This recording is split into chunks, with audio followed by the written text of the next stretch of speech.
गाडेजळगाव येथील जिल्हा परिषद शाळेतील मुलांना माजी मुख्यमंत्री तथा शिवसेना पक्षप्रमुख उद्धव बाळासाहेब ठाकरे यांच्या वाढदिवसानिमित्त शालेय साहित्य वाटपाचा कार्यक्रम घेण्यात आला। या कार्यक्रम प्रसंगी किसान सेनेचे नानासाहेब पळसकर, विधानसभा संघटक फुलंब्री अक्षय खेडकर, उपजिल्हा प्रमुख बाबासाहेब पाटील डांगे, तालुका प्रमुख शंकरराव पाटील ठोंबरे यांची प्रमुख उपस्थिती होती। पूर्व गाडेजळगाव येथील जिल्हा परिषद शाळेमधील मुलांना माजी मुख्यमंत्री तथा शिवसेना पक्षप्रमुख उद्धव बाळासाहेब ठाकरे यांच्या वाढदिवसानिमित्त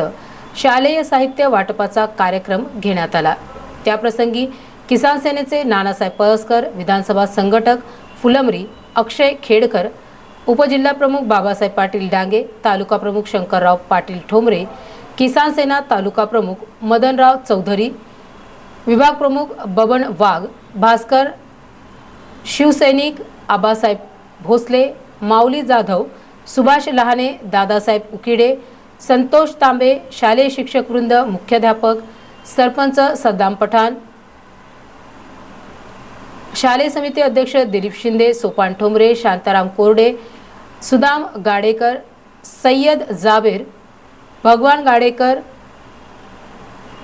यांच्यासह समस्त गावकरी व शिवसैनिक मोठ्या संख्येने उपस्थित होते।